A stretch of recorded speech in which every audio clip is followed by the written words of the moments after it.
Okay, so Emily, so what we're going to do now is a dynamic postural assessment. Okay, so what we're going to be doing is taking the information we learned in your static postural assessment and looking for those signs in the dynamic to reinforce those findings. And as well as that, we're going to be looking for maybe some new signs or some new things in your movements that we didn't notice in the static postural assessment as well. Okay, so I'm going to take you through 3 movements. You can just go through those movements. I'm just going to analyse and view what you're doing and see what we come up with. Okay. So the first movement, what I want you to do is in the sagittal plane. Okay. So what I want you to do is, sort of, as you are, just alternating lunge, like so, one step forward and back, and then alternate legs. Okay. And so you want to think of like a lunge movement, but like a quarter lunge, so you're not going all the way. Yep, so it's nice and slow. Yep, just keep moving through that.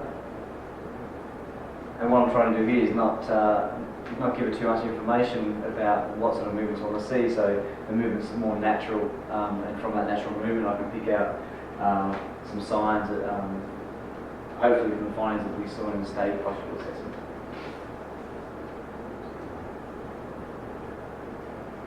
So ultimately I'm looking for smooth movement, which there's a lot of smooth movement. There's no rigid or sudden sort of movements at all, so that all looks good. Also looking for no medial deviation in the knee and the hips. And again, that all looks really good from my perspective.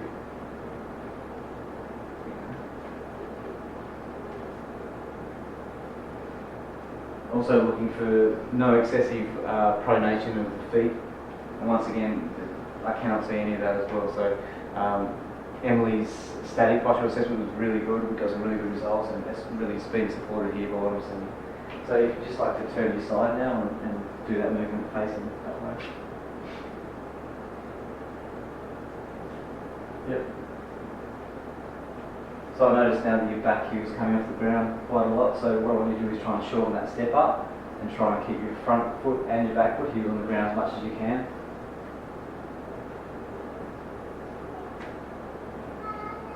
Okay, so the front foot looks good, the back foot, the heel is still coming off the ground a bit, so what that suggests is that there's a bit of tightness through the calf, so we can take that information when we start to do our self-myofascial release, and we can concentrate on that area, okay? Alright, that's good.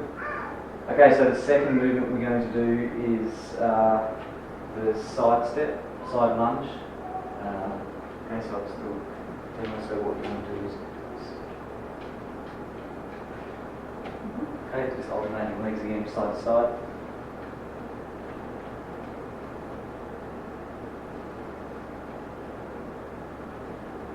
Alright, looks really good, just keep going slowly. Again, looking for smooth movement. Also looking for stacking. When I say stacking, I mean knee coming over the ankle, hips coming over the knee, and the torso nice and straight, moving over with the body each way. And again, this movement, it looks really good.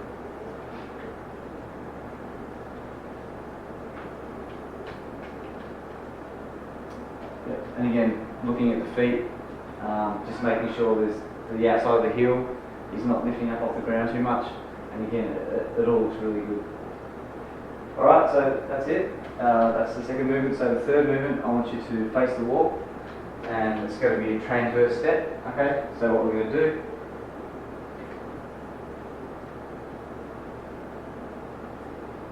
if you reach exactly off the ground. Okay, so it's a sort of a side lunge with a twist.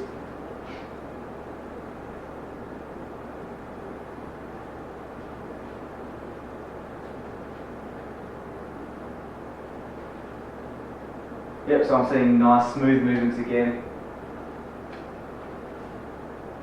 The head's not following the hand, which is good, that's a good sign.